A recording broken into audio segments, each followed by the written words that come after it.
Welcome to Manhwa Recaps, spoilers ahead, watch out, and take care. Huge shout out and special thanks to the channel members. The series starts with a boy saying that he's here again, and that it feels a little melancholic.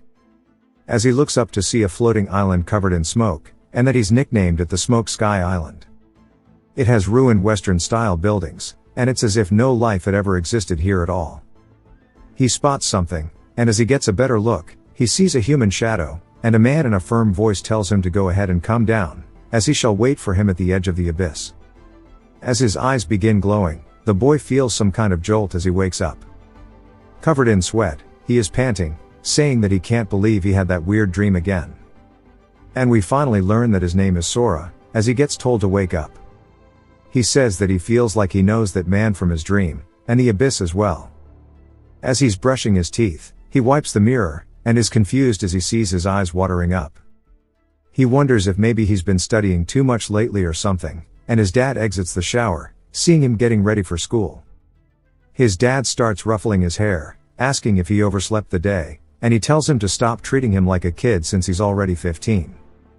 His dad then starts flexing his body. Sora then starts grabbing for the mouthwash, and he tells his father that if they didn't live in such a tiny apartment, he wouldn't have to see him naked every day. His father says that when he gets rich, he'll let him live in a bigger house, and he and Riku can have their own rooms. He says that he's been saying that for 5 years now, and his father laughs, saying that life has become a lot easier after Riku had joined the self-defense force. Sora explains that it's been 3 years since his brother has joined the SDF, and the future himself, and then it'll be time for him to say goodbye to this lively life, to his dad who jokes around a lot and is unreliable, and to his mother who comes off as strict but loves them all very much, and that it's comforting to him that they're here. As they go to eat together, the entire apartment building begins shaking violently, and they wonder if it's an earthquake. Sora says that he had always known this peaceful life would come to an end one day, but what he didn't expect was for the way it ended. As we see a giant shadow begin to loom over their apartment building, a tower has formed up from under the ground, piercing straight into the sky, as the tower has now come upon humanity. Sora says that this has to be a joke, and him at this time did not know just how much the appearance of that tower would change the history of mankind as fighter jets were deployed to check it out. But there was something that he did understand, and that was that this tower was somehow connected to his dreams. He could feel it.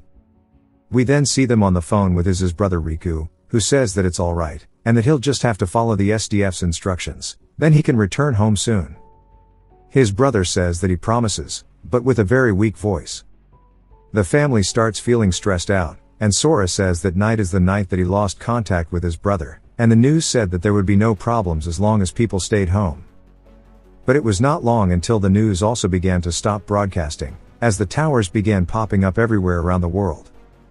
And now the same information is being played over and over on the radio that they need to evacuate to a shelter. And this was the order they were given. As they start packing their belongings, his mother left a note for their brother, telling him where they were going. As they began making their trek there, they saw so many things along the way, and Sora says that it seemed to be hinting at something. Soldiers were constantly passing by in their vehicles, and they all had expressions of pure despair on their faces, and their vehicles were covered in horrible marks. And inside came the disgusting smell of decay. His father asks what's going on in the world, and they finally make it to the temporary evacuation shelter, which is a gymnasium. The shelters were packed with refugees, yet hardly anybody spoke at all. It was as if everybody was just waiting for their deaths.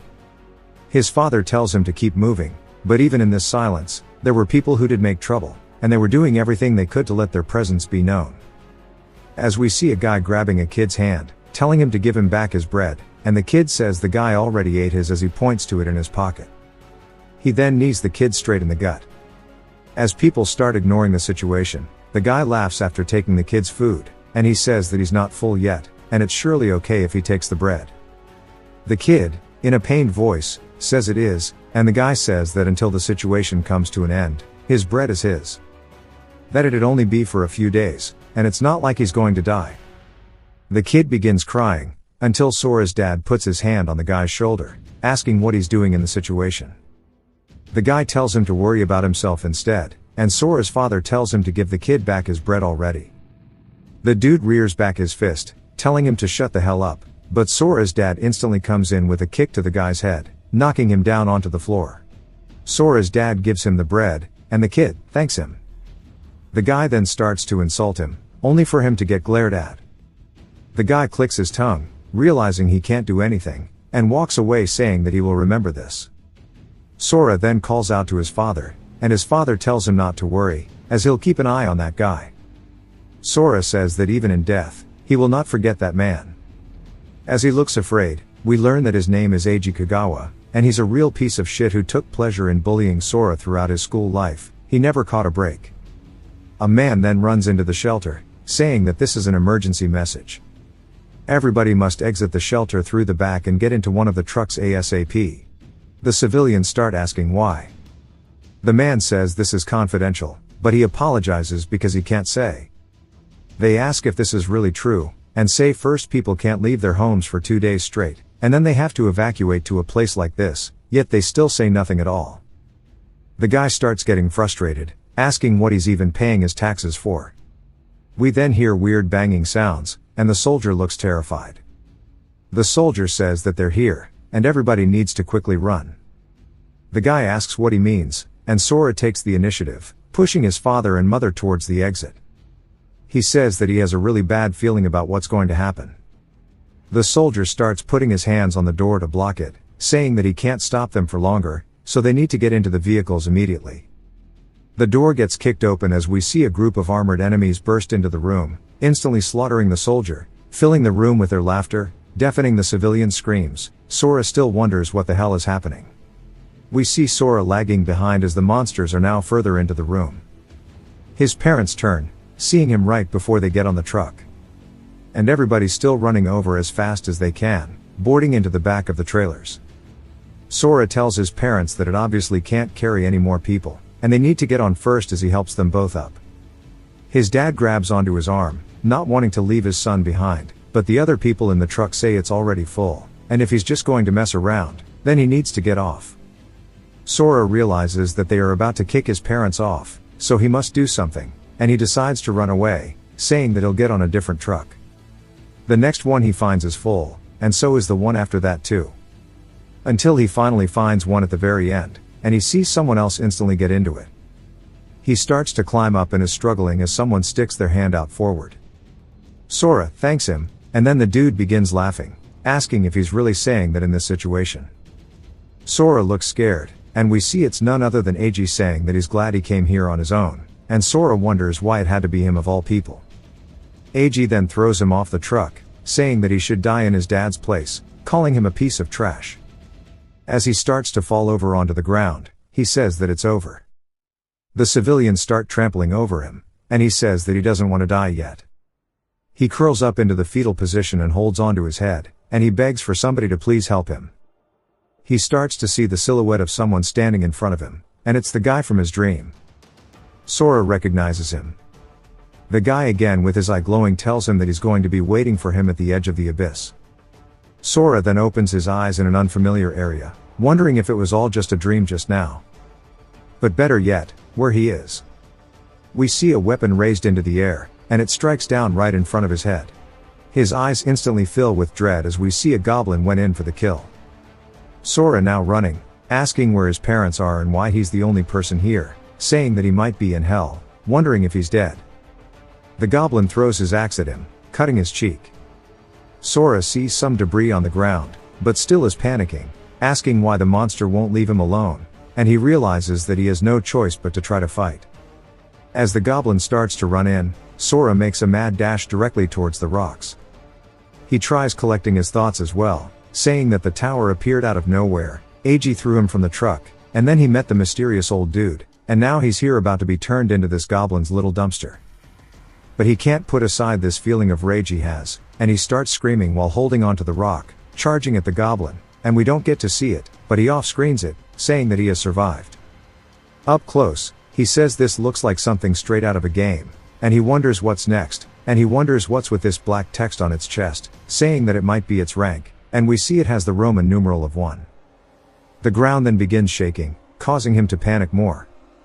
As a black crystal starts to come out from the goblin's chest, Sora looks down at it and wonders what's going on as its bones are also now a purple color, and it starts floating out.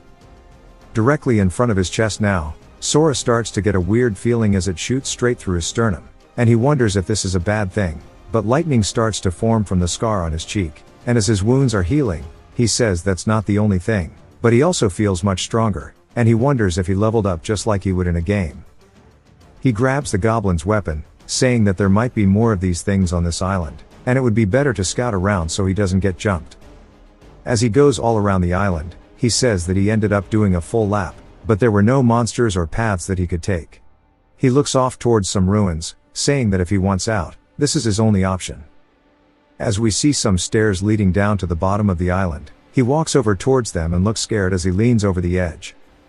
He says that it's just like the Smoky Sky Islands from his dreams, and this looks really bad. He slowly makes his way from step to step, saying in games terrain like this is prime monster territory, and they might be waiting around the cliff to bump him off, and he would respawn if it was just a game, but he's not going to test whether or not he can respawn. Finally, he says that he made it as he sees the end of the stairs leading into an entrance. He slowly peers inside as he makes his way in while being cautious. There is a lit torch in front of him and some kind of text below it on a tablet. Sora says that he has never seen characters like this before, yet they just seem to be flowing into his brain. It reads, "The fragments belong to the bearers. By acquiring all of them, one shall earn the right to leave the abyss." He says that means he must be in the abyss, and he has to collect all of the fragments to get out of here. He smiles, saying that at least he has an actual goal. Now he actually feels pretty motivated, since it's clear what he must do. Thinking about it calmly, the monster he fought wasn't even that strong, and as he starts to go to the next area, he says that he's sure that he'll be able to handle what they throw at him next. As he pushes through the gates, he sees a bright light, and he says that the first layer of the abyss was an area of 900 square meters. The number that was carved onto the monster's body was 1. The second layer was 1,800 square meters, and one of the monsters had 2 carved into it, as we see wolves. The third layer was 3,600 square meters, and of the 4 monsters, which were these little snakes, had a 3 on it. The fragments are only in the bodies of the monsters bearing numbers. These fragments are the key to enter the next tier, and the higher the number, the stronger the monster becomes. I wish we didn't get this montage sequence, but instead, it was a little more fleshed out. But he says that there's something more concerning. The area doubles in size every single time he goes up, just like how the number of monsters double as well. As we see this time, he has killed some bear monsters, but it's not like he's not following along, as he is getting stronger with each and every passing stage, this time slamming his fist into the back of a giant monster's head, killing it. As he ascended the layers, the variety of monsters continued to increase, with each and every new area that he unlocked. On the 12th floor, he encountered the monsters that attacked the shelter that day, but now they were no longer a match for him, as he effortlessly destroyed every one of them, and that there are so many monsters, and his senses have begun to go numb. The 13th layer has 4,000 monsters, the 14th has 16,000, the 21st has over 1,000,000, and so on, and he is just straight speedrunning each and every layer. When he got to the 30th floor, the number of monsters had reached 500 million. Finding the keys was like finding a needle in a haystack. But, with pure dedication and ripping apart every single monster, he made do. Some of the key-bearing monsters were protected by groups of monsters, while others hid in small caves, but the most annoying thing above all was that the amount of time it took for him to kill every single enemy gradually began to wear down on him, as we see him leaping, fighting an absolute unit, and then a giant demon centipede-like monster. He continued his conquest of each and every single floor, leaving nothing behind, because he had to continue forward. As he walks into the next layer, he is on the 42nd one, and the number of monsters on the 42nd floor was more than 2 trillion that he had to comb through. Sora begins laughing like a maniac and saying that this is the shit. Now we are on a whole new floor as there are dragons soaring above. He wonders what year it is, but says rather the concept of time no longer matters to him, as here there is only death and massacre, and he is the only thing that shall remain, as he is marking the monsters he's slain on the wall.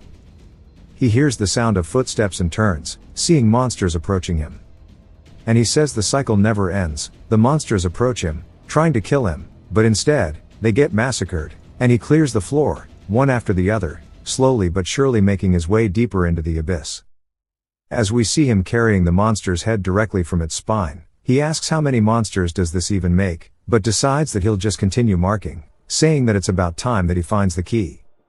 His brand new chalkboard gets destroyed, sending the debris flying out everywhere, which surprises him. As a giant centipede from hell appears directly in his face, Sora says that sure was one hell of an entrance, and he asks if maybe this is the key. As it starts to attack towards him, he dashes off the ground, breaking the sound barrier multiple times and says no matter how strong it is, it's all the same to him at this point. As he effortlessly rips it apart, he says even the monsters who think they are strong die in one single hit, and he doesn't even have to put in the slightest amount of effort to kill them. As that's another thing that's lost all meaning, such as time, power holds nothing to him. The monsters did not scale as well as he did, and he starts to get pissed, asking where the hell is the 42nd layer's key, telling it to come out already and fight him as he's had enough of this. I wonder how many of the trillion monsters he has killed. We then get yet another recap of how 20 towers suddenly appeared across the world, and before humanity could make sense of them, monsters poured out and nearly wiped everything out of existence. Most people were slaughtered, and that day became known as Judgment Day.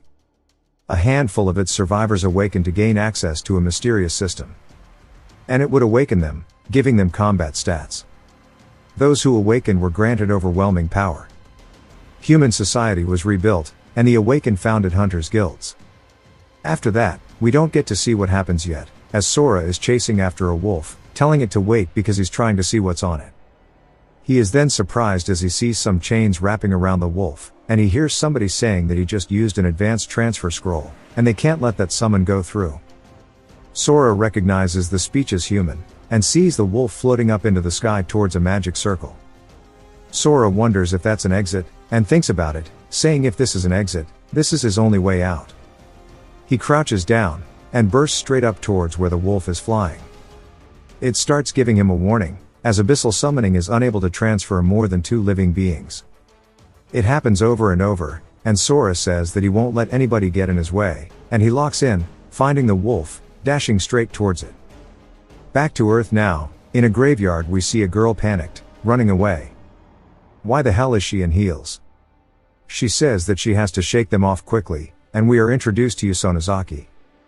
Her foot gets stuck in a vine, and she starts to fall face first into the dirt, and lets out a scream. Again, why the hell is she in heels? She says that this is bad, and she starts sweating nervously, and someone else says what a pain, and they tell her to just hand over the advanced transfer scroll already, as she is getting parked. The druid is named Ika, a level 34, and the mage says that a level 60 scroll isn't something a level 19 like her can handle. The swordsman Choji, level 35, tells her to hand it over, or else he won't show her any mercy. Ika tells him not to kill her, and Sonozaki says that hunter-on-hunter combat is forbidden, and they are breaking the rules. The barbarian level 38, whose name is Shosei, asks what she means by rules, and licks his lips, saying that he makes the rules here, and stabs his sword directly in front of her face. He tells her to give them the scroll, and he might let her keep all of her limbs. She says that they shouldn't corner her any further, and Ika realizes that she is going to use the summon scroll, telling them to stop her. Shosei starts to get pissed, calling her a bitch, and he swings his sword towards her, saying to hand over the scroll already. We see his sword only come into contact with the ground, as she is teleported out of it. Sonozaki says that if she's going to die, she might as well drag them with her, and she begins to activate the scroll. They say it's a forced summon, and Ika says that no one can control an advanced monster that's dragged in like this, and they're done for. They do their best to try to charge in to stop her, and Sonozaki says that they're going to die with her. As lightning starts to form in the sky, swirling down, striking directly in front of her, starting to open the rift for summoning. They all begin to sweat nervously, saying that this isn't looking good for them. As the beam gets brighter and brighter, we see the chains from the abyss start to flash into the ground. And they say that it finally appeared, as we see it's only a level 3 Cerberus. They start laughing, saying they really were scared of this, and they throw it a bone, calling it cute. Sonozaki wonders why this is all that came out of her summon scroll, only for a hand to burst through it, as Sora appears ripping the monster in half, sending it flying. They start freaking out, saying that he's a humanoid monster, and Sonozaki looks up, scared as well, and Sora says that he finally made it out. He starts screaming with laughter, saying that he can't believe he actually managed to escape that place. He continues laughing as they all watch. Shosei says that just hearing that laughter made his whole body freeze up. Aika as well asks who the hell this is because his pressure is no joke. Sora notices her, then approaches her, moving insanely fast to the point that he leaves his afterimages. He starts to smile while looking down at her, then grabs her shoulders asking if this is Earth. She says of course it is, and he says that he's finally returned. Then he asks if they're all cosplayers or something, and they for some reason charge directly at him, telling him not to underestimate the Tiger's Roar Guild and go to attack him. Shosei and Choji's blades break on mere contact with Sora's back. He turns pissed, and Shosei calls him a monster. Sora stares at him, and the word monster starts echoing in his head as he sees him as an orc. He grabs Shosei by the throat, telling him to show him his number. Shosei asks what he's talking about, and then Sora snaps out of it realizing that he was mistaken and drops him. Shosei starts screaming and even straight pissed his pants. The rest run over, and we figure out that Shosei is their boss. Sora tells them to all get lost, and there was even an extra rogue there. Bro was useless. For some reason he just lets them leave, and Shosei does the typical third-rate line of "I'll remember this." Sonozaki says that his power is incredible, but his scars look awful, and she wonders who he is, saying that he can't be a monster summoned from the abyss by her scroll. Sora asks how many years it's been since the towers appeared. Panicked, she says it's been 5. He asks if this is really Earth and what was the scroll that she used, also why she is dressed weird. She then starts to explain that ever since the towers showed up, a system appeared to humans, now here they are. Sora asks if the world's truly changed this much in the 5 years he spent in the abyss. She tells him that S-City was hit by the 7th large invasion, and she fled from there. Sora says that's where he was born, and asks what the state is of the city now. She says it's been completely destroyed, but strong people have been sent there, so they should be able to slay the monsters. Sora asks how he gets there from where they are now, and she points in the direction, and he immediately leaves. She can't believe he's going alone. She says that he sure is a mysterious man, and she needs to tell her sister I bet she is one of the top guild masters. It then jumps to elsewhere with the third-rate villain gang, and something lands directly in front of them, shattering the ground. They ask who he is, and they say that they can sense his presence on them all, and that they will only give him 3 seconds, and they need to know where he is. They all start to feel terrified, but for some reason Shosei he asks if he's kidding, bro has no brain. They then get ripped apart in a second, and it jumps to their guild's headquarters. A woman says that there are no signs of life from the party of 4, and the whereabouts of Sonozaki and the scroll are unknown. A man calls her trash and breaks his wine glass. He says that he can't believe that the men she recommended can't beat one level 19 summoner, and that the signals all went out at the same time.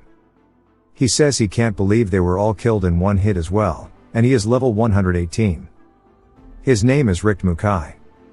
He tells someone else to go find out who did it, and to capture Sonozaki and make her explain herself. They say yes sir, and Mukai says that he'll kill anyone who lays his hand on his men. He then spots Sora leaping up past his window. He says that the smell of blood is incredible, asking who that was, and that he's heading towards a fallen zone. He says that this invasion is on a whole other scale, and there's no doubt that there are big forces in play, and that the tower that had been sleeping for 5 years is finally making its move. He then orders that all of his search parties need to fall back as this is an emergency. Sora continues heading towards the city until he finally reaches it, seeing it in ruin. He says in the 5 years he was stuck in the abyss, this place has turned into hell, but in the abyss, he who was weak and struggled with a goblin at first, slowly but surely, with each and every floor, progressively got stronger, and with his senses numbed, he nearly became a beast himself as he ate the monsters he killed. But the thought of his family kept him going. The monsters he once feared are now small fries, and he hopes that his family are safe at the very least. He says that S-City used to buzz with life, and now it's a wasteland. Every building shredded like the aftermath of a massive quake, yet they are all still standing. Weird. Still, there's no trace of monsters killing anyone. He says ever since the people were evacuated, nobody's supposed to live here. He grabs onto the door handle for his house, rips it straight off the hinges, and is surprised. He then slowly enters his home. He says that he knew the place would be empty, but he came anyway. After all, this place is full of happy memories for him. He then sees a letter on the table, asking what that is. It's his father saying that everybody says that Sora's dead, but he and his mother refuse to believe it. They grab his things and set them up exactly like in his old room, and they're sure he's going to come back. Sora starts crying manly tears, and he says they risked their lives to come back for him. They even laid out his favorite clothes from sizes S to large. That way, whenever he returns, he can slip into fresh drip. There's a map to Shelter 6 in the drawer. Once he reads this, he needs to come find them, as they will always be waiting for him. Love, Mom, and Dad. He starts crying while holding onto their family photos, and he wonders how strong he is right now. He then starts cutting his hair, saying that if he's tough enough to end this apocalypse, maybe he can reclaim the days that he lost. How did he cut the back of his head like that though? Bro is rocking that Sung Jin Woo haircut, and he says that he's going to follow the map, heading to Shelter 6, just like the map says. But the road is a complete wreck. But going his own way will be faster regardless, as he starts soaring through the air. A flying monster spots him and starts going for an attack, but he rips it apart. He then continues bouncing from monster to monster, clearing out the skies as he continues forward. Some nearby people ask what that sound was, and the other guy says he's just drunk, and that the man's guard duty is boring. They then sense something fly past them, and they ask what that was. The dude says he couldn't see it, and someone else says that he got it on camera. And they spot it, and he got an image of Sora soaring through the air. They then hear a woman yelling, telling nobody to get any closer, and that she only came to look for food. As she starts to get surrounded, they say that it's been a while since they've seen a woman, and the dude begins drooling, saying that they're good guys, and they'll take very good care of her. She says no, and they walk up, spreading their legs, telling her not to be scared, as he's going to be gentle, and that it would be a shame not to enjoy a body like hers as he starts grabbing her chest. Sora says some things never changed, and calls them trash. They ask who's there, saying that he's not going to get off easy if he butts in, and he tells his men to get them as they start charging towards Sora. Sora starts to release sheer wind pressure. He immediately goes in, slapping the hell out of one of them, and bro is probably dead. As the other guy comes in with his sword, Sora dodges beside it with the minimal required movement, grabbing onto his arm. He then knees the dude straight in the face. Mr. Molester asks who he is, saying that he's part of the Tigers War Guild. Of course, he is. Sora then says his name, and it's Eiji. To be honest, I didn't recognize him, my bad. He asks if he's already forgotten the face of the guy that he killed. He says there's no way, and recognizes him, and starts to crawl away, saying that's impossible. As Sora begins releasing hell of pressure, Eiji asks how he's alive, telling him to stay back. Sora laughs, and grabs him by the throat, saying that's right. He crawled his way up from the pits of hell, all because of him, and now it's his turn to go there, as he starts digging his fingers into his throat.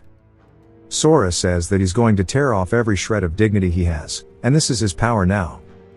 He hears multiple voices in his head, saying that they need to kill him, and that since he's the strongest, he should bend everything to his will. Sora says that all Eiji has ever done is torment him in the past. All he felt was humiliation and helplessness, and today he's going to give it all back. He remembers when he asked Eiji why he bullied him, and he says that it's because crushing him feels so damn good. Sora then snaps out of his rage, dropping him. Eiji begins coughing while grabbing onto his throat, and Sora says that he can't become the same as him. But if he leaves him be, he knows how bad that would be. Because he almost raped that woman, and more people would die if he leaves him alive. He says that he tried to kill him and failed, so he won't kill him, but he can't just let him walk away. Eiji asks what he's planning on doing. Sora says that for the 2 years he made his life at school a living hell, he'll give him one punch. For him constantly terrorizing the weak, that'll be another. For him trying to kill him by pushing him off the truck, that will be 2. If he takes 4 blows from him, they'll call it even. Eiji apologizes, saying that it's all his fault, and if he punches him the way he is now, he'll probably die from the first hit. Sora picks him up, telling him not to worry, and starts to rear back his fist, and hits him straight in the face, saying that he'll go easy on him. He then goes for the second punch, and we see his 2 boys are standing up now. Blood is splattered across the ground, as Sora hits him once more for the third punch, and then tells him to stand up as it's time for the last. AG begs for him to just kill him already, as we see his eyes are all busted up. Sora comes in with a kick straight to his head, slamming him into the ground. Bro's eyes actually exploded out of his head. Sora says that he did a little more than that, as he amputated all 4 of his limbs and made him completely blind, and this is about right. He tells his friends to take him to the hospital, and that they should never show their faces in front of him again as he leaps off. He says the cleanup is done, as it's time for him to get moving, and he wants to continue heading to Shelter 6. Elsewhere at the S-City buffer zone, we see some guards saying that they'll be on wall watch duty. And they are talking about how, at least out here, they don't have to actually fight monsters. Someone else tells them to stop being a wimp, and if monsters show up, they need to not freak out and fall off. They need to stay sharp, because there's no telling when one will appear. We introduce the first lieutenant named Tanji, and he is a level 31 commander. One of the privates named Shoki says that this is the buffer zone, and monsters barely show up here, flag spotted. And he is a level 22 warrior. He says that they'll be fine as long as they stay alert, only for him to die in the legit next panel. They say that a monster has appeared. It is called the Child of Kraken, and it is a level 45 shell-type monster. They start to get into formation, firing towards its shells, but the bullets deflect off. The monster gets pissed, and they realize that the weapons aren't working because of the high level difference. They ready themselves for its attack, and Tanji tells them that they all need to spread out. The first guy gets cut in half by just the first swing. His boy sees his friend flying through the air and gets pissed, and starts cursing at the monster, holding onto explosives. He runs in, saying that he's going to take it down. As they give him some covering fire, making the monster turn, he's now right under it with the explosive. It raises its tentacles into the air, going to slam down, but it stops to shy of their faces, and they wonder what's going on. As the monster starts to look scared, they wonder what's going on, and Tanji asks if it's really scared or if there's something else going on. The monster then completely starts to cover up its eye, and goes into a complete defensive stance. The guy says that he doesn't know what it's scared of, but this is his chance to avenge his friends. As he throws the explosive directly towards the monster, he yells, telling it to die, as it explodes, causing it to start to get engulfed by the flames. They wonder if they killed it, only for it to have done minimal damage. The monster then glares directly at them as the flames barely lasted for a few seconds, and they can't believe that it's pretty much unscathed. As it goes to attack and kill the man, Sora lands, crushing it under the weight of his landing, saving the soldier. The soldier is confused, and Tanji asks if this is the reason it was scared, and if it was all because of this man. Tanji says that he killed a monster that survived an explosion with a single hit. And that there aren't many with that kind of S-rank destructive power, but he's never seen him before. So he needs to find out who he is no matter what. He begins to use his special skill called Inspect, which allows him to view detailed information about the target. The closer he is in level, the more he can see. And we see Tanji is surprised, saying, "No way," as all it says instead is that he needs to show his respect in the system alert. Tanji's surprised, and he's thirsty to get dizzy as he falls over. The soldiers then catch him, asking what's going on, and they call for a medic. Sora turns confused, saying that there's something he wants to ask.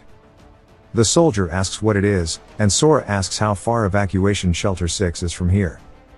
The man says that it's 50 kilometers to the north, but he has to go through Area X to get there. Sora asks what Area X is, and the soldier tells him that it's where they're holding back the monster rush. The monsters are being concentrated there to minimize damages from fighting, and there are a lot of hunters there fighting the monsters. The soldiers then start saying that there are a lot of rare drops. And when Sora turns, he wonders if you get drops when you defeat monsters in the real world, saying that it truly is like a game. He asks how strong this monster was to them, and they say that a level 45 is quite a tough opponent. Sora asks if this is really enough to cause difficulties, asking how many monsters above level 45 are there in the monster rush. The man says probably no more than 100, and if there were plenty of monsters like that, one everywhere, humanity would have gone extinct long ago. Sora says he gets it, and that he's going to head out soon. The man starts to freeze up and calls out to him, saying that this might be an unreasonable request, but he please wants him to head to Area X, because if there is a strong hunter like himself, many people can be saved. Sora asks that the shortest route to Shelter 6 is through Area X, and the man says yes. Sora says in that case, he'll do it. While he goes through Area X, he'll defeat any monsters unfortunate enough to come across him. It jumps to sometime later as we see a tent, and Tanji is laying down, starting to wake up. The soldiers are glad that he's responsive, and Tanji asks how long he was out for. The man says it was about 10 minutes, and that the recovery items dropped by the monsters worked immediately. Tanji asks about the man that saved them earlier, as the soldier informs him that he went to the north. Tanji, still trying to wake up fully as he has a headache, then realizes what he just said. The soldier tells him that he is returning to Evacuation Shelter 6. Tanji asks if this means he is going to go through Area X. The soldier says it looked like he didn't care about it at all as he went without hesitation. Tanji says they need to contact the Central Command Center immediately. The soldier asks if he's sure. Tanji looks down at his watch, saying that there's about 10 minutes until the scheduled time, and he should be able to make it. A man then enters, saying that he sent a message with the emergency radio. The man then comes back, saying that he sent the message with the emergency radio, but he wonders why the Central Command Center. Tanji says that this operation is different from the other ones. This information is highly classified, which is why they weren't informed. And Area X serves as the base for this operation. It's not part of the region where they're holding back monsters. Rather, it's a bombing zone. As we see Command Center, bro, that guy's got a gut. A woman says that an emergency call has come in from Area B22. The central commander tells her to put them through, and we are introduced to Renji Kumagaya, who is a level 58 flame mage. The woman says, "Yes sir," and starts typing away at her keyboard. Tanji then reports in, saying that he needs to alert him of this. Just now, a mysterious hunter has left for the bombing zone, and he does not know about the operation. Renji asks why this is important, asking if he's here to report his mistake. Tanji says that's not it. He believes an emergency broadcast to inform him of the bombing is in order. Renji goes to scold him, but Tanji decides to just get it over with, saying that he's very strong and they can't have him die like this. Renji asks if he's a strong hunter, wondering what his level is. Tanji, panicked, says that he doesn't know. Renji sighs, saying that a hunter whose level is unknown didn't follow the rules and went into a bombing zone, and he wants him to do an emergency broadcast for him. The woman says that he'll probably be dead before the message even goes out. Renji starts laughing, saying that she may not have a brain, but she sure does have a talent for comedy, and it looks like they haven't been taught enough to be able to stand on their own. He leans over towards a blonde woman, saying that's not really his place to interfere with her subordinates. But if he reports to the higher-ups that she's obstructed the operation's progress, she will be held accountable. She asks if he's really going to drag his own people down when they're facing such a powerful enemy. We are introduced to a woman who is the Western commander named Mia Tanasaki, and she is a level 73 golem tamer. She calls Renji an idiot, saying that Tanji, who's trained so carefully, is trying to save a complete stranger, and it must be pretty important, and she wonders how powerful that guy is. Tanji looks anxious as Mia begins thinking about it. She calls out to Tanji, saying that she trusts he has no intention of interfering with her plans. But if he cannot give her a reason that's convincing enough, she will personally put him on a military tribunal. Tanji panicked by her reply, and she continues saying that that would surely be satisfactory for Renji too. Renji clicks his tongue, and he tells Tanji to give them a reason that they can accept. Tanji says that the person has slain a level 45, baby kraken in a single hit. Mia is surprised, saying that he's even more powerful than an A-rank hunter, asking if he could be an S-rank hunter from the military. Renji says that's impossible, all S-rank personnel are out on missions, and there are no confirmed signals from B-22. She asks why he doesn't know his level, saying that he should be able to see with his inspect skill. He says that he was unable to see his level with it. This hits her pretty hard. He says embarrassingly after he used his skill on him, he lost consciousness because of an information overload, which means that he's at least over level 100. Renji starts to look a bit more serious, and he thinks about the situation. He anxiously taps his finger, saying that this kind of strength is rare, but that's not a reason to stop the operation. The Eastern commander named Nobuo Yuasa says that they cannot abandon their military responsibilities for such uncertain reasons. He is a level 44 rock mage, forgot to say it earlier. Nobuo continues saying that thousands of troops from 4 different corps are involved in this operation, and there's enough troops to completely surround the bombing and buffer zone. The original plan was after the bombing for the scattered monsters to be taken out by the soldiers stationed in the garrison zone, but if an emergency broadcast is made, the monsters will react to that sound and rush all into one place.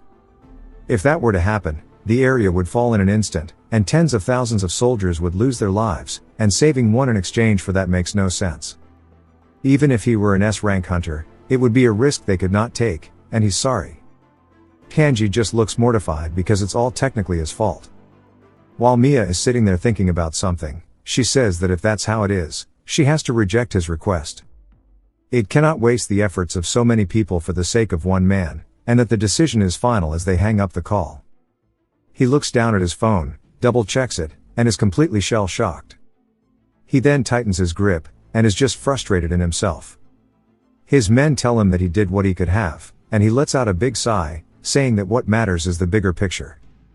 The soldier looks down, spotting his keys, and takes them off of his waist. Tanji asks what he's doing. As the man runs to the car, Tanji tells him to get back before the bombs start. The man says that there's still 6 minutes, and he has time. Turns out that this guy is Shoki. I honestly thought that he was the one who died earlier. But turns out he's a Chad as he starts whipping the car away, driving at full speed directly towards Sora. Tanji's other men ask if they should bring him back, and he says that it's fine, as he's made his decision, and he's sure he knows what he's getting himself into. Shoki says that he has to make this in time, and we see him looking anxious. What he did not know at the time was that the man he was trying to save would become the hope for all of mankind. But we knew this because he's our main character. Shoki says that he's lost his trail and he wonders where he went. And he's headed on the fastest path there. If he still can't find him, that means he's moving faster than his vehicle. He's almost at Area X, and if he blasts the loudspeaker, he should be able to hear him, but doing that will tip off the monsters as well. He now has barely over 2 minutes. He decides to go forward as he reaches towards the speaker. He takes a deep breath and hesitates as he continues driving forward. He tells himself that he's a disgrace to the army, and then resolves himself to finally do it. He yells, telling Sora that he is the soldier who he helped earlier, and that this area is about to be bombed, so he needs to evacuate immediately, and he starts repeating this over and over. Sora hears this, and as we see him, we see that he's just finished a fight. He says that explains why there are not many hunters around. And he looks down at his hands, saying that the monsters themselves aren't much of a threat either, but he doesn't know if he can survive the blast heat, and he should avoid pointless risk.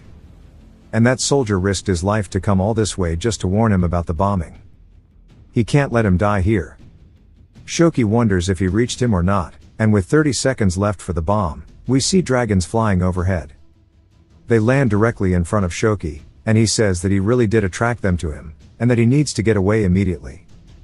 He starts flooring the gas, but realizes that Sora is still out there.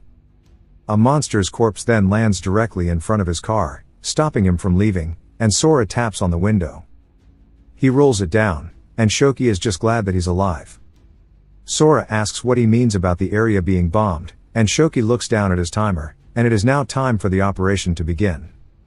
He yells, saying that they're out of time, as we see jets fly by, dropping missiles.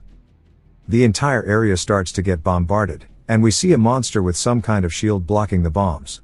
Shoki is just screaming as the debris starts flying directly towards them. Sora stomps on the ground, causing it to break upwards towards him, and he deflects the debris with an earth wall he created through pure strength. Back to the command central. The woman from earlier calls out to Renji, saying that the bombing has now been completed. He says that they need to use the drones to assess how many monsters they've taken down, and where the survivors are headed. She says that the drones aren't detecting any signs of life. He's surprised, asking where the monsters that escaped have gone to, and she says that the monsters are all still inside the bombing zone, and the ones at the center of it are completely unscathed. Renji is surprised, saying that they can't be. Even Mia is surprised. She asks about the drone feed. The girl starts pulling it up, and as it starts to appear on their screen, we see a drone that looking at the monster from earlier, who has a shield. And they say that this is how the monsters made it. What they spot by them is actually a person who also seems as if they might be from the abyss as well. The person then heads straight towards the drone and shatters it. And it's not just him, as other monsters are also starting to destroy every one of the drones, one after the other. We see one squeezing it out of the air. The lady says they've lost all communication with them, and Mia says they said this wave of attacks would be different. But she wonders what just happened, because they definitely knew they were scouting the area with drones. Nobuo is also panicked and says that they need to evacuate every soldier from the garrison area. Mia agrees, saying that they need to fully retreat and hold the walls, but the woman says they're not heading for the walls at all. And everybody is just even more confused, asking where they are going then. She says they are going to Area B-22. And Mia says that's where the mysterious hunter went, so they need to send all of their remaining drones to B-22 now, and they need to find out what stopped the monster's advance. We see Shoki get out of the car, saying that the bombing is over. He can't believe he's alive. He starts laughing at the fact that he survived. Sora says it's too early for him to celebrate. If he's alive, that means the monsters are as well, and they're going to be headed this way. He then glances over, telling him to get down. He helps him dodge something that flies overhead. We see it's actually the drone. And Shoki wonders if the monsters attacked it, as this had never happened before. Sora tells him to save his astonishment for later, as they are now completely swarmed by the monsters. Sora says they are going to make a run for it. Surely he could just kill all of them. I wonder what he's planning. Shoki looks absolutely terrified as that giant monster with the man on his shoulder is level 90. And that there are a lot of high-level monsters all around. He says these are the highest level group in this rush, and their leader is a high level. Yet there's not even a single scratch from the bomb, so it's over for them. And that they're all gonna die here.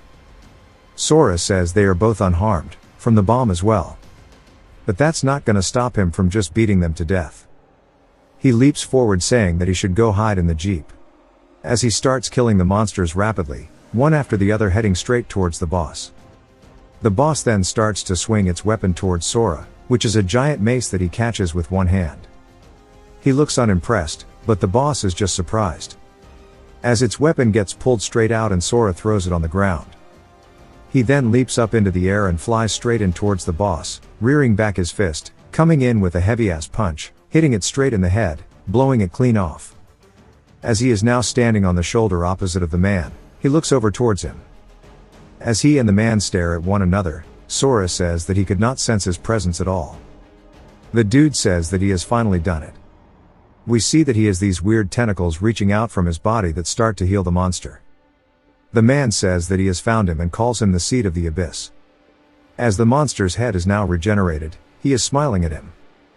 The man tells him that he is a thief and he should give him back what is his. Sora asks what he is talking about. The man says that for the crime of taking another's power, there is only one way for him to repay, and that is for him to repay with his life. As he starts to summon a bunch of daggers from the shadows, they fly in towards Sora, but they can't even pierce him, and he grabs one to inspect it. He asks if this is really all he has, and if that's the case, he won't be able to kill him. The boss then starts to smack him, and a drone is overhead watching all of this. The robed man then senses it and looks up at it, asking if Odin's raven is watching him, but says that it's an imitation made by the humans. I did have a suspicion that the old man was Odin, guess this must mean it's true. Sora tells the man that if he really wishes to kill him, he needs to come at him more seriously and stabs forward directly towards where the man was standing, but it hits nothing but the boss instead. As the man is completely vanished, Sora is surprised that he disappeared, and the guy says that it sure is disgusting to be watched by vile humans, and that these low-level creations should know their place because they are making him sick. As he extends his hand out forward, some monsters immediately start to tear apart the drones. The man then orders the rest to take out every observer they can.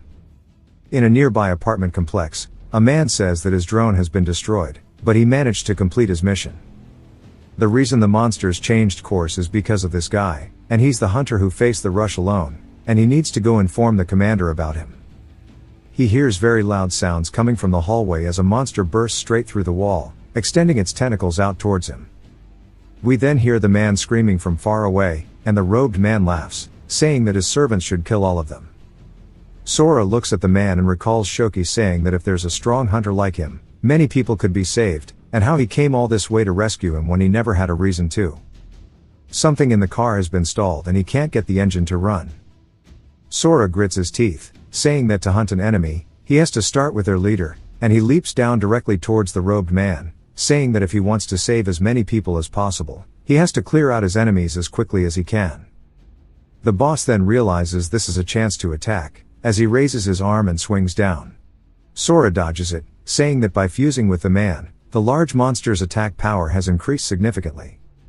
He then notices the man coming out from the shadows, and says that he sure is persistent. Sora then gets a better look at the guy, and is just surprised because they look just alike, as if he is Sora himself. The robed man then starts to form a shadowy sword, and Sora says that this sword is bad news, and he can tell based on the energy. And once more, the robed man calls him the seed of the abyss, saying that he will kill him. He then thrusts his sword forward, saying that this is his destiny. Sora rears back his fist and punches forward, hitting the man's arm, causing him to drop the sword. He then takes a hold of it and raises it overhead. The robed man looks caught off guard by this, and Sora swings forward, but the attack gets blocked. Sora says he can't believe that was nullified too, and wonders if it was just his imagination. He says that this energy surge is almost exactly like the power he felt in the abyss. The man asked if sealing somebody else's weapon is all that he is capable of, and grits his teeth looking frustrated. The man then swings his hand, and the weapon disappears from Sora's hands. He says that this is the power of the abyss, and it looks like there are still a lot of uses for it that he has yet to discover. And that this fight sure is going to drag on, and first things first, he needs to get that soldier somewhere safe. He asks Shoki if he's okay with heights. He says yes. And then the car begins to get lifted up into the air as Sora tells him they're about to get flying. The robed man calls him a fool, saying that he shouldn't take the power of the abyss lightly, and that the strong don't exist to protect the weak. They only exist to become the strongest, as he starts to form a giant spherical thing in the sky above. He yells, telling Sora to die alongside that weak human. And Sora says the attack sure is fast, and even if he runs, it'll catch up to him. In that case, he'll just fight it straight on. As he leaps off the ground towards it, he starts to bring his fist in and swings forward, hitting through it. He wonders if it worked, saying that there was no actual impact, and he spots a smaller, more pure orb and says that that must be the real body. He then hears Shoki screaming and realizes what has happened as the car is starting to get manhandled by the power. Sora tells him to get out of the car, and Shoki tells the power not to come any closer. The robed man tells him not to be afraid, calling him a pitiful lamb, and Sora watches as the car gets pierced entirely by the power. Sora starts to go check it out, seeing if he's okay, and the robed man asks if he's angry, telling him not to get so worked up. Sora starts breaking the tips off the spikes, and the robed man tells him to look as he is not dead yet. And he tells him to see how he is even smiling because he is using necromancy. Shoki's corpse begins to laugh, and the robed man says that watching everyone he cares about die before his eyes, that is the fate that is the seed of the abyss. Sora just looks pissed, asking if he gets off on trampling other people's dignity too. The robed man continues laughing and starts to form something in his hands before he shoots it out, saying there's no need to state the obvious, and it's called Obsidian Storm as it starts flying by Sora. He doesn't even dodge it, letting it cut him to pieces. He asks if that's really the case. He then dashes off the spike where he was standing, shattering it, and says that scum like him make him sick. As he rears back his fist, he comes in with one hell of a punch, breaking the spikes and shattering all the spikes in his path. He grits his teeth while flying and grabs Shoki's body. Shoki then begins to smile at him with red eyes and begins wailing on his face. Sora looks down to him, apologizing, saying that he is sad that he got dragged into this and locks him in the car. He then turns back towards the robed man and instantly flies into attack. The robed man tells him it's useless as the attack just gets nullified. He says that he's just a rookie who can't even handle the power of the abyss, and he can't hope to defeat him.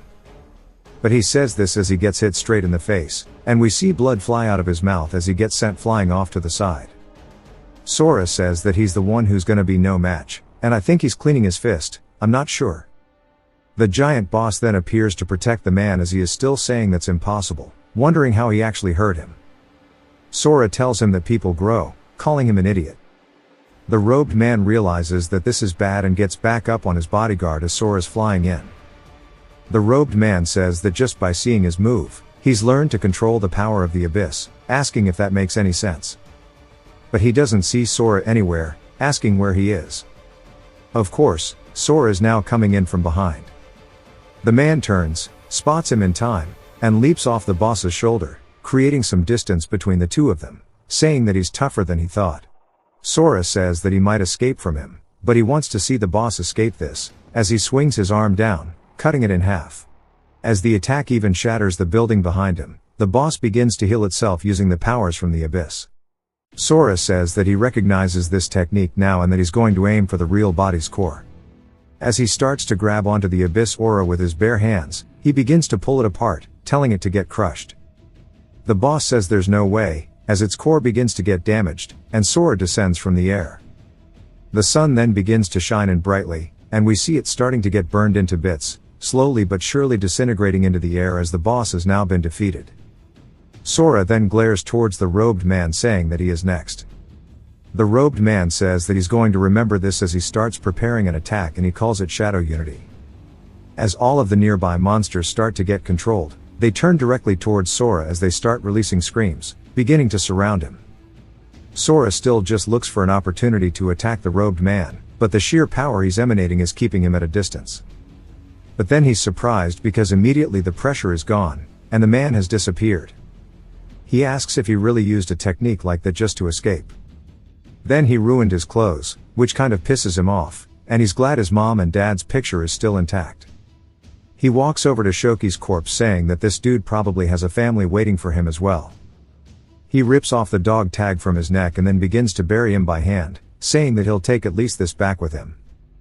There's no way that this was the end of his meetings with the other man from the abyss, and he absorbed so many of his attacks.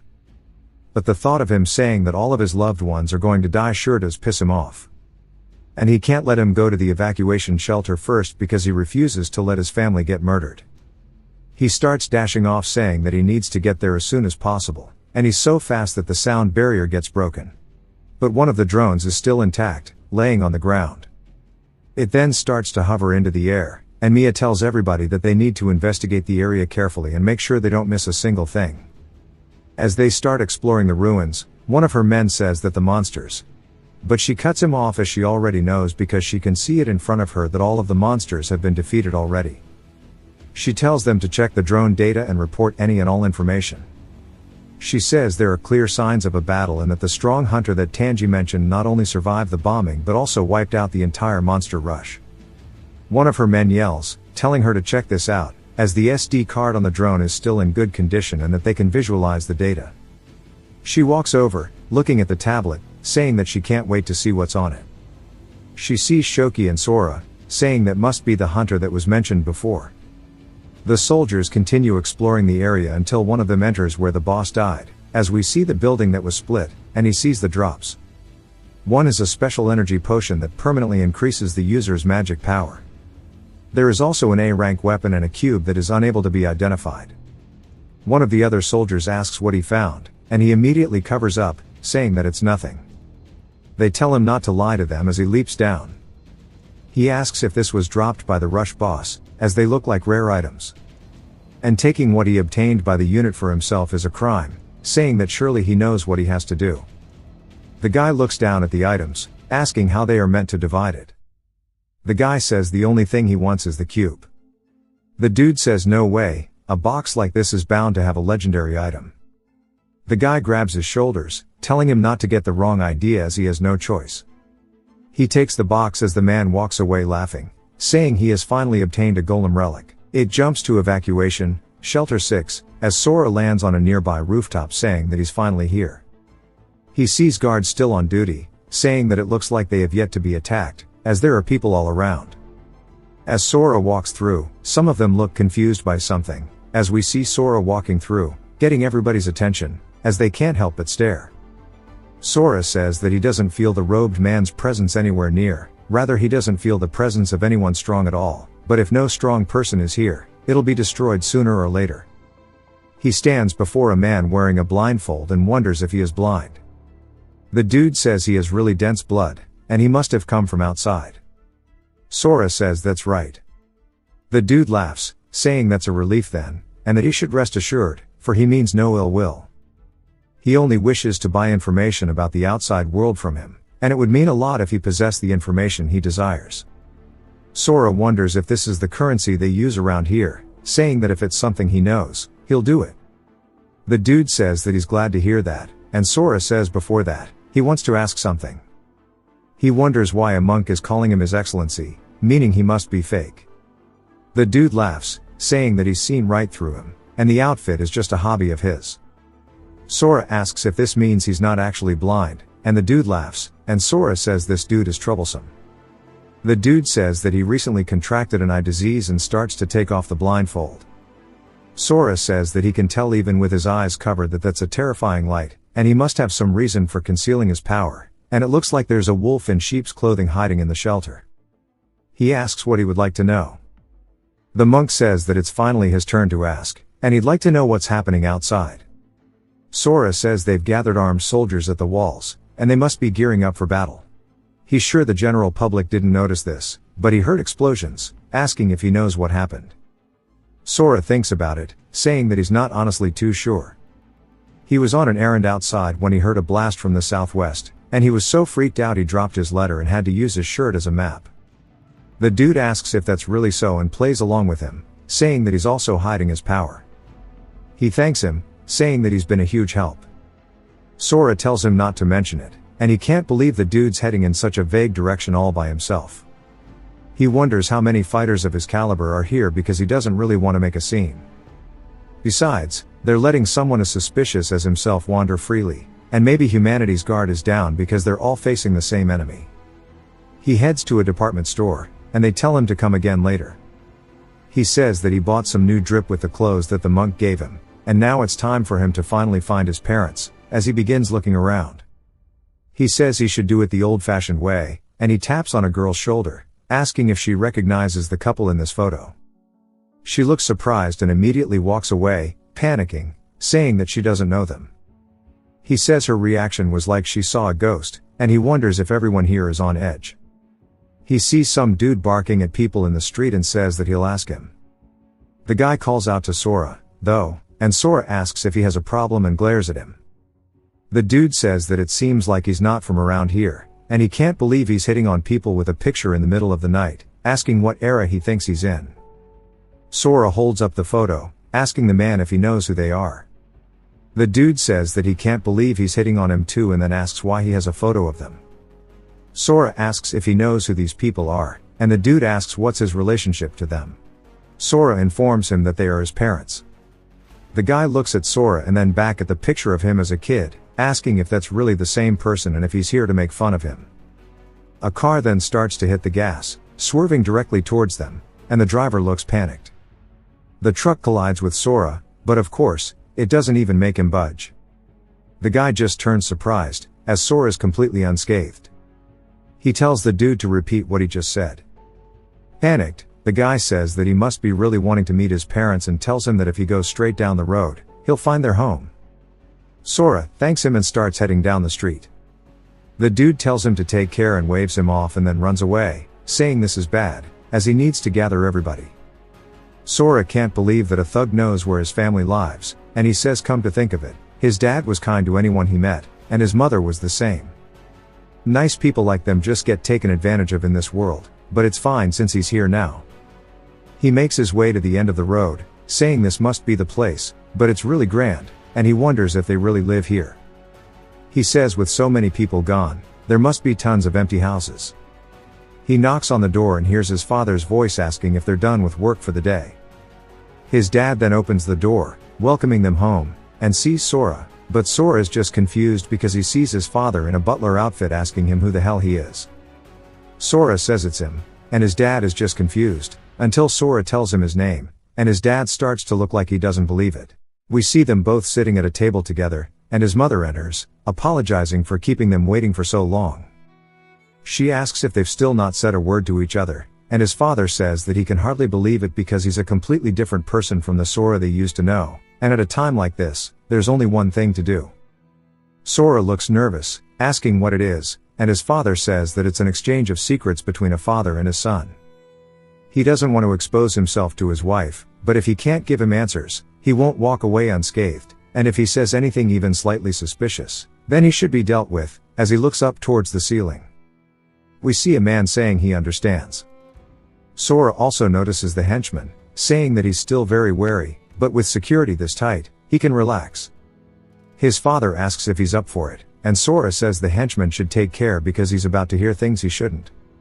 Sora says every weekend, he'd take cooking classes with the homemaker support group. His father is surprised, asking how he knows this. The henchman can't believe that he would do such a thing. Sora says on top of that, he'd sneak off every week to the ballet classes. The henchman also can't picture that either. Sora's father begins glaring at the henchman. The henchman realizes that he is in a bad spot. The room gets awkward, and his father says that may be true, but he doesn't have to be his son to figure that out. Sora says that he can tell him something about their family.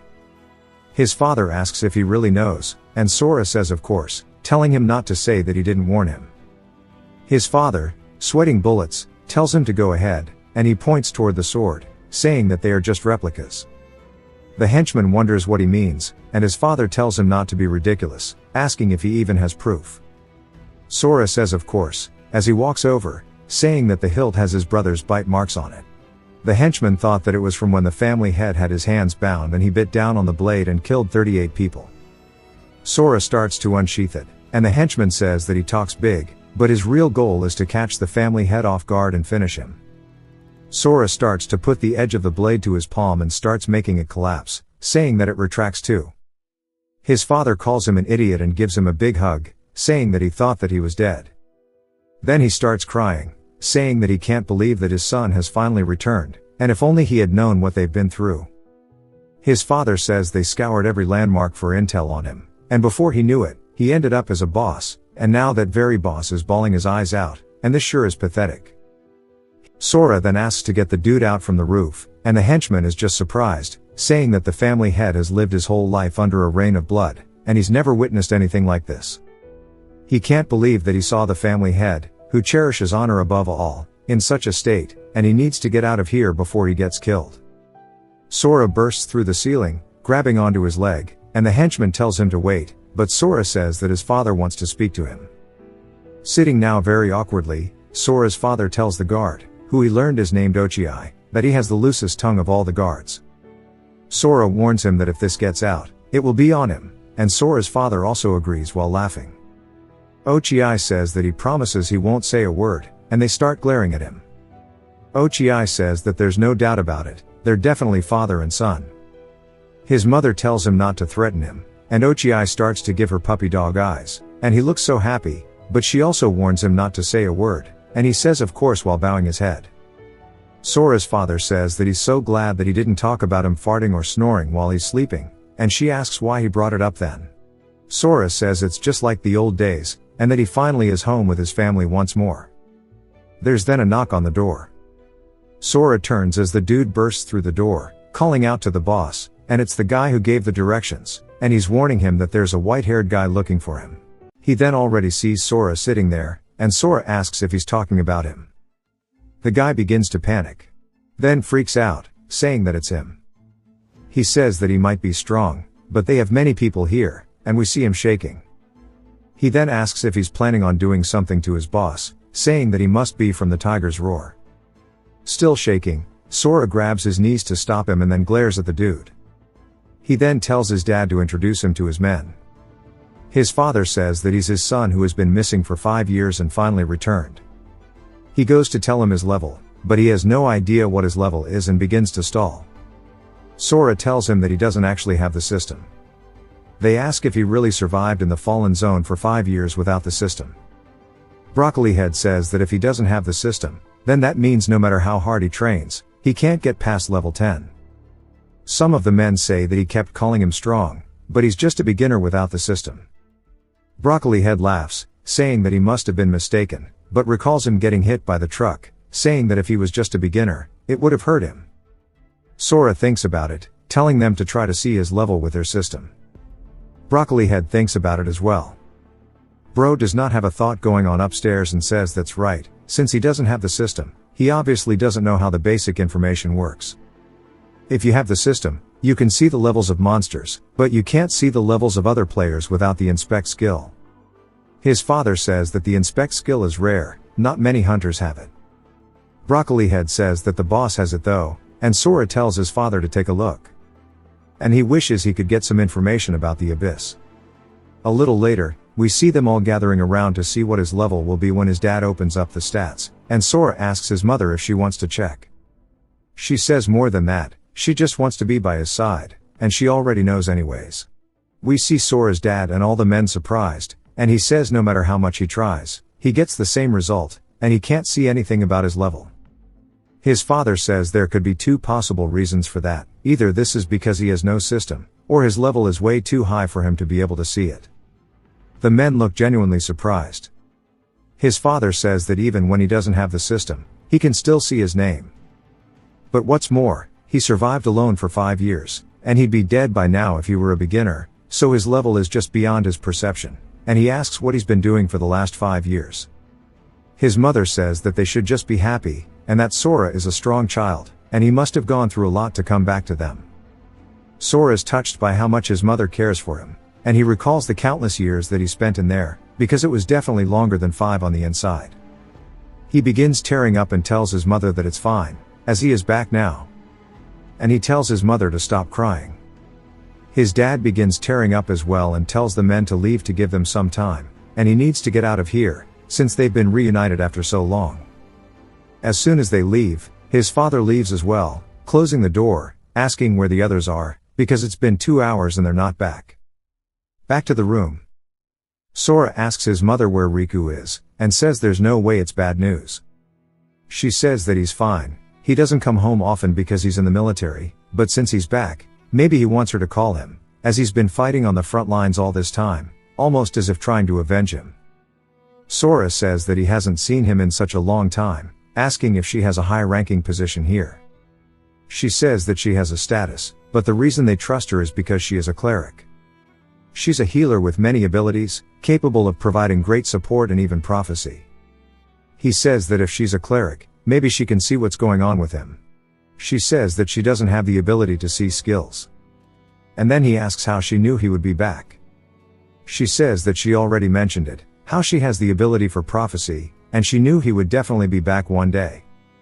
Sometime later, at the front gate, there's a knock, and a dude opens the door asking who it is, only to see a man with an X on his forehead, and we learn that he is the vice chief. Sora's dad opens the door, welcoming the man back, and we learn that he is the vice president of the United Guilds. His name is Jiro Iwashima. Sora's dad asks why he has such a long face and if something happened, as he had someone look into this behind the scenes, asking what he found out. He says that Tiger's Roar is related to the army as he had suspected. They turned in the monster carcass to the army like always, but this guy with a notebook started nitpicking during inspection. He made a bunch of excuses and only gave them half the points and reported the full amount to his bosses. Upon checking, all the disparity led to Tiger's Roar. Sora's dad says he can't believe that happened. If Tiger's Roar, who's supposed to be neutral, is pulling something like this, then there's got to be more to it, but they can't just sit back and get trampled on as that would affect the town's future.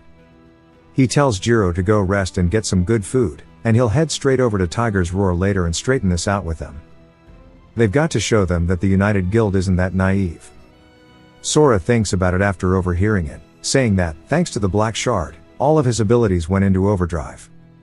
It's not just his strength either, and his senses have become sharper, so he can hear things very far away. It looks like Tiger's Roar is all over the place. If his dad's going to negotiate with them, he's a little worried.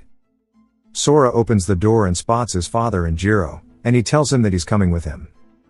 Broccoli wonders if he's really planning to get involved in this mess, but this may be their chance to see his true powers.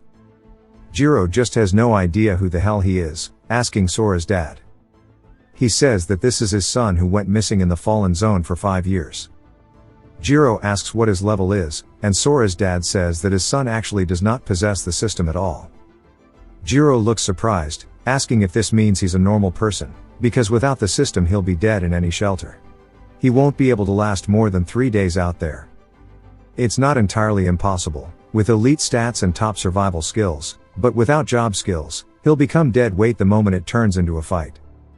Jiro says that that's good news, but since he just got back, he must be exhausted, and he should sit this one out, asking Sora's dad what he thinks. Sora's dad goes along with it, saying that he should stay with his mother. His mother says that she hasn't shown him around the house yet, and Sora wonders if they think he won't be of any use. He guesses that's to be expected, as he's just a normal human to anyone who has the system. He says come to think of it, he still hasn't grasped the shelter's full picture. If there really is a monster like he's imagining, he needs to hide his real power so he doesn't drag his parents down, and he agrees with it, which surprises Broccoli. Broccoli says that he lost his chance to see his powers, and the gang starts to head out. Sora watches, and his mother says that he shouldn't worry too much, as his dad's just worried, and they just reunited after a long time, so of course he wouldn't want to put him in any danger. She also warns him that his dad is really strong, so he'll be fine, and she always uses her vision to see the future, and it tells her that he'll come out of this safely, too. Sora says it's fine, but he's not a kid anymore, and it's true that his mom uses her prophecies to foresee danger, but Tiger's Roar is connected to the military. His dad will only keep clashing with them more and more from here on out. He asks how the situation here is at the shelter and why the Tiger's Roar is on bad terms with them. She says that ever since Judgment Day, his father got awakened, and he joined forces with the military to manage the shelters. Then he started the United Guilds and cooperated with the military here in hopes of finding him. The United Guilds grew this large because everyone was moved by that person's vow to find each other's family. The United Guilds handle keeping order, scavenging supplies out in the field, and pretty much every other management task. He's a kind man, and that's why he didn't want to send his own people into the breach. That's how they've managed to preserve the peace in these past 4 years, but several months ago, Tiger's Roar from Evacuation Shelter 4 came up here to set up a branch. Ever since then, their conflict with them never stopped. Sora asks why the military doesn't intervene, and she says that since the enemies just keep on getting stronger, the army can't hold them back anymore. But Tiger's Roar was founded to clear the towers, and their strength is so overwhelming that the army has no choice but to lean on them. The information on tower raiding is valuable enough that the military can't ignore it. On top of that, they have an awakened chosen by the tower deity. They are called Esra, and it is their trump card. Sora asks what a tower deity is, and she says that they are the lords of the tower. Their power is practically equivalent to a god's for humans, and if you pass the deity's trial, you become an Esra and are bestowed with divine power. They are considered God's messengers outside the towers, and they also become guardians within the tower's walls. Tiger's Roar currently has the most number of them, and since each Esra harbors an absurd power, they swallow up every neighboring guild in no time. His father's guild is beloved by the locals, but they have never cleared a single tower.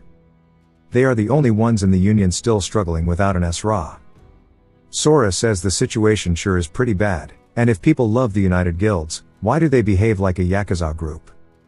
She asks what he's talking about, saying that's all just the preference she decided on. Sora can't believe that his mother had this kind of side to her.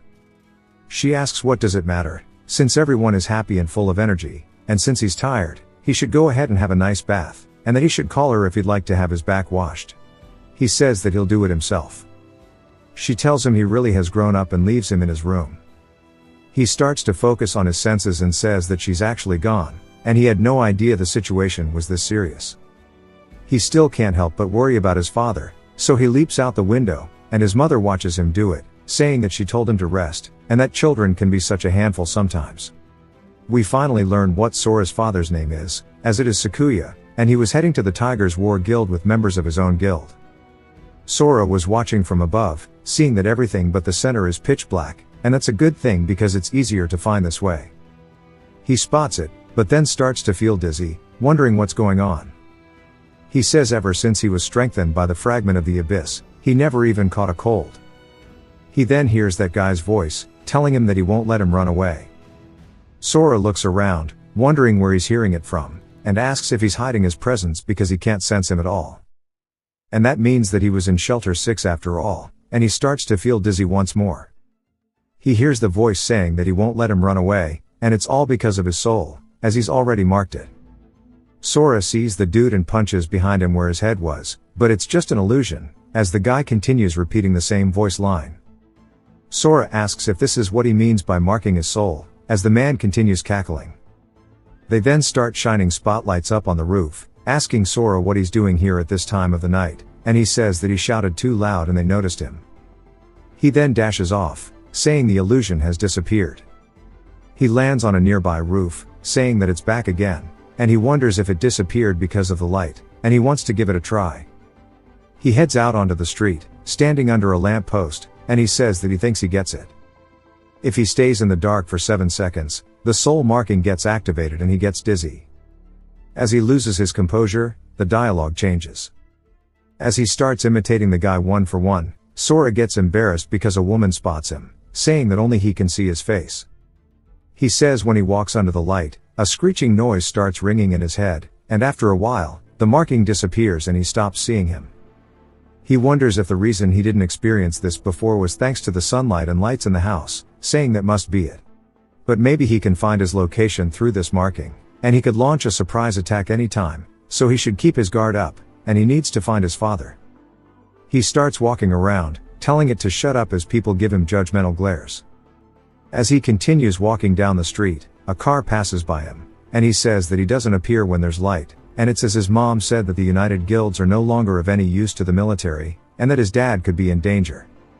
He doesn't know how many strong people there are in the shelter, but there's no way a military allied with the Tiger's Roar Guild will be standing quietly, and there's a big chance they'll try to destroy his father's guild, and in that case, he'll protect his mom and dad even if it means killing everyone.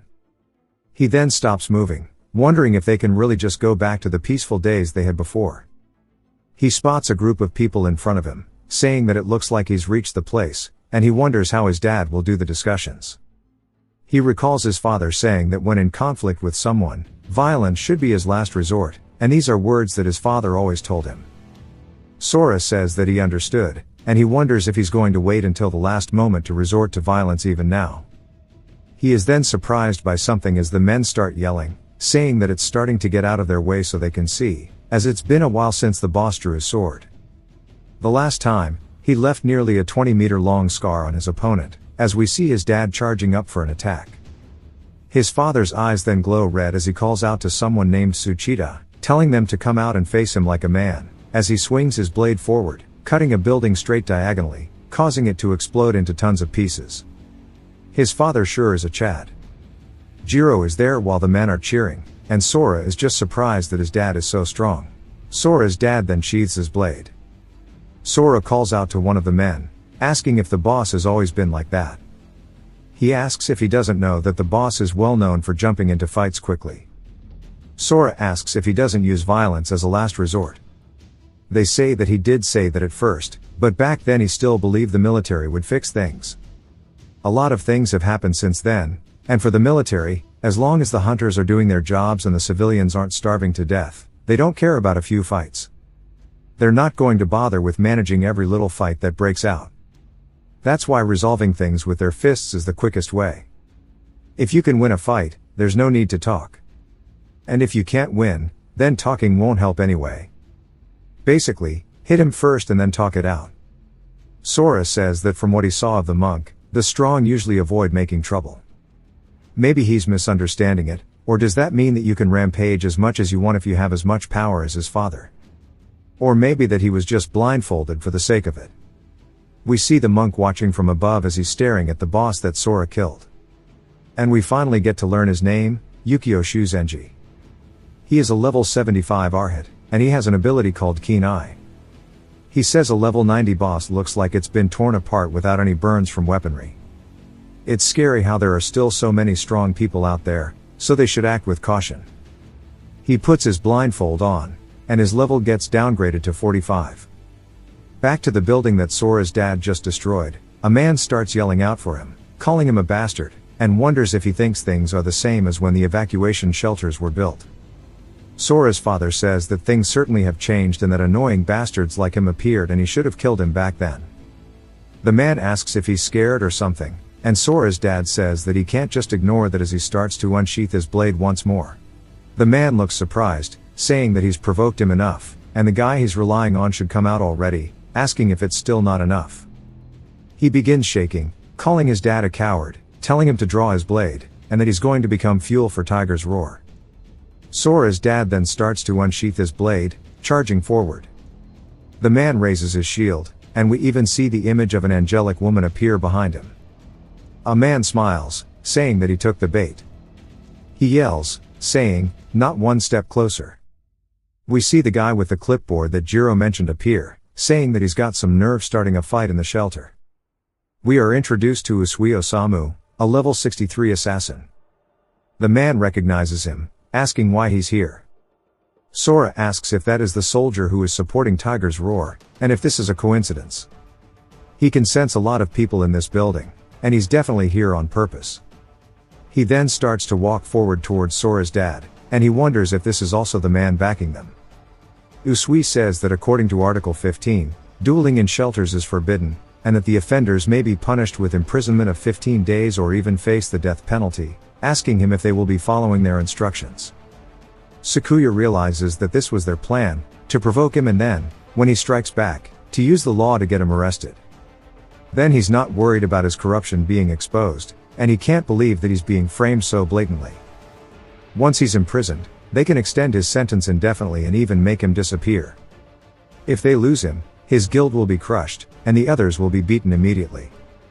He wonders how the military is going so far to disrupt the balance, asking if there is some power struggle going on. He doesn't know what he's after, but he can't admit to any crime. He says that he is mistaken and that they were not dueling at all. As someone supporting the United Guilds, he cannot admit to a crime without any evidence. Usui says that these sword marks are clear evidence. Sakuya laughs, saying that he must be kidding him. It might be evidence, but it is evidence that he was trying to renovate the building, not start a duel. Usui says that it seems like he still doesn't understand. It's not up to him to decide that. It's up to him, and if he say it's evidence, then it is. The moment that he stepped foot in here, he had already lost. We see men on every single floor pointing guns at them. They are copy-pasted. He tells him to obediently submit himself or be arrested. Sakuya looks surprised. The men start calling out towards Sakuya, telling him not to lose. And if they're up for it, then they should just take care of them.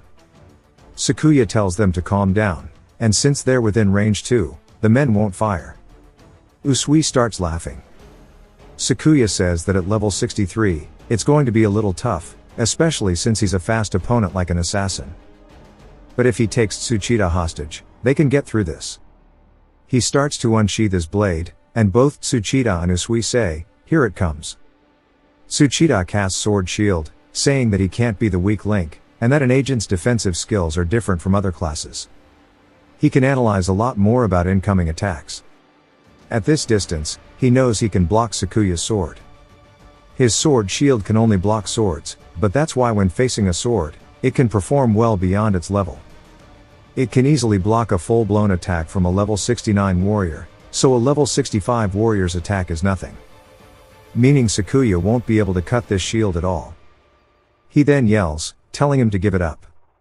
Usui also asks if he's going to come quietly or if he's going to be thrown into a jail cell with all of his comrades, and that he should make his decision. Jiro yells out for him, and Sakuya starts to feel frustrated. He gets rid of his aura and raises his blade forward towards Usui. Jiro and the boys are surprised, as Usui tells him that he made a wise decision. They can't believe that the boss is just accepting it, but Jiro understands. He got a signal from the boss. When he raises his sword, it means to get ready to an attack, and if he lets go, they attack. They don't know that he and the boss have this planned. Sakuya drops his blade, and Tsuchida is surprised that his sword disappeared, only for Sakuya to dash straight past Usui towards Tsuchida. He says that's not going to be a problem, as his shield has a spell to block sword attacks. Sakuya starts to resummon his blade, and Tsuchida is just very confident, saying there's no way he could break it. Jiro starts to extend his hands forward, and we see rocks flying out of the ground, and begin to coat the tip of Sakuya's blade. He then uses it to smash Tsuchida's shield into pieces, sending him flying backwards. He says that they made a hammer instead of a sword, so his shield was instantly nullified. Sakuya throws his sword away and reaches out towards Tsuchida's face. Usui turns, saying that he knows what his goal is, and that if he lays a hand on him, he'll be executed. Jiro then tells him to stop, as he clenches his fist, creating a wall of rocks to stop him. Usui realizes that it's not going to be as easy as he thought. Tsuchida tells his men to kill Sakuya since he's gone insane, and they start firing towards him. Jiro then points his fingers upwards, creating a barrier around Tsuchida, closing him in and blocking the bullets. Sakuya says that if they can just stop him from moving, they can retreat. He's still reaching his hand out towards Tsuchida, but in an instant, Tsuchida gets vanished away. Sakuya looks around, confused, and Usui says that Stone Jail his ally created trapped him in the shadows, and he marked the lingering magic on his shield. With that, he's met the conditions for his assassin skill, Shadow Trance, and without his hostage, he is now lost, as Tsuchida is beside him now. Usui says it's time to end this and gives his men the order to kill Sakuya. Sakuya's surprised, and so is Jiro. The soldiers ask if he's serious. Usui asks what they're so surprised about, and Sora then appears directly behind him, saying that he too would like to know what they're surprised about. Usui wonders who he is, asking if he managed to really get behind him even though he's an assassin, and he doesn't know who he is, but he's definitely an enemy, and that the person who makes the first strike wins, so he's got no choice. As he starts to reach for a potion, Tsuchida recognizes it, saying that's the deadly poison that the guild has been preparing to defeat the level 90 boss, asking when he stole it. Usui yells, telling Sora to let go, and throws his daggers forward towards Sora. Sakuya calls out for his son, and Tsuchida says that bastard is going to take down everybody with him at this rate. The men start to wonder what this miasma is, and they start falling to the ground, foaming up the mouth due to the poison. Tsuchida says that he doesn't like this, but at least Sakuya's ally is dead. We see Sora stretching his hand out as he grabs onto both Usui and Tsuchida once more. Tsuchida asks how the hell he can still move, as this is strong enough to kill a level 90 boss. Usui looks worried, saying there's no way that this dude is an absolute monster, as he caught his daggers with his mouth, and the poison isn't even affecting him. So far, there honestly hasn't been much that's happened in terms of story or character development. There's just not a lot to really comment on, but I'll do my best to give some personal thoughts. The series overall isn't bad, but I wouldn't say it's particularly good either. It's got a lot to work on, but honestly, I'm not sure it will. Right off the bat, the story itself is extremely cliched. Now, that's not inherently a problem. It's fine for a series to start out with cliches and then expand into something more unique. But when he first went into the abyss, I actually had a lot of hope for it. Even though everything up to that point felt pretty janky and kind of all over the place, the abyss felt like it could have been a turning point. And then we got the typical betrayal because of a random bully. Followed by the most predictable revenge sequence where he shows up a few chapters later to get even. It just felt so uninspired and honestly, really dumb. There was no real emotional payoff. Just checkbox storytelling. Now, when he first entered the abyss and killed that goblin, I thought, okay, this could actually be good. I was expecting it to be a slow burn where he clears the tower stage by stage. Maybe a good 30 to 40 chapter sequence where he's away from his family, growing stronger, and we actually feel that time passing. I was hoping for something in the vein of Level Up with Skills or The Tutorial is Too Hard where we get that slow, steady grind. Watching him slowly climb up the tower, get new skills, face real challenges, and come out changed on the other side. But instead, we got a poorly done montage. Oh wow, each floor is doubling in size and the mobs are stronger. Look at him effortlessly wiping out millions of enemies. It just felt so rushed. We lost all sense of scale. Any tension or danger was just completely wiped out by how easily he was clearing these stages. And then he gets free randomly. It just felt so bad. He learned absolutely nothing, despite being almost halfway through the tower. And to make it worse, when he did get out, he spared the pkers, when he just spent however long mindlessly slaying monsters. But then we get this random girl going, I need to tell my sister. And I can guarantee you that her sister is going to end up being Mia. Or she's the guild leader of one of the big three. Just textbook cliché. And that's the issue, the whole series just feels so rushed and sloppy. We're getting practically no actual overarching story explained. And while I do like the little bits with his father, it doesn't hit the way it should. We barely got any time to develop a sense of longing for that reunion, because it's been no time at all. There was no emotional weight to that separation. If I'm being honest, I really think the creator should just hit the reset button and remake it. From the start, just slow down the pacing. Make the apocalypse sequence last more than a single chapter. Build it up. Make us actually feel the fear and desperation with him. Make us feel the separation from his family. Let us watch him grow inside the abyss. Right now, it's like, oh, the world ended. Now he's in the abyss. Now he's back. Now he's super strong. Now he's saving everyone, but he must hide his power. There's no time to get invested. It's just one rushed event after another. And the combat, it's a complete 50-50. Sometimes it's good. Sometimes it's just a mess. There are so many panels that make no sense compared to the previous ones, and it completely kills the fluidity of the fights. It feels less like they're trying to tell a compelling story with the combat and more like they just want to throw in "look how cool our protagonist is" moments. I've mentioned it many times now, but when I mean fluidity I mean the panels that feel semi-animated. Like the fights in the Northern Blade, or survival story of a sword king in a fantasy world. Overall, the series has a lot of work to do. But that doesn't mean it wasn't fun to read. I still enjoyed my time with it, despite all the glaring issues. I just wish the future for this series didn't look so bleak. But we'll see how this situation with his family gets resolved. Maybe it'll surprise me. Or at the very least, he should just go all out and wipe people out, give us a satisfying power gap, showing that he is just untouchable.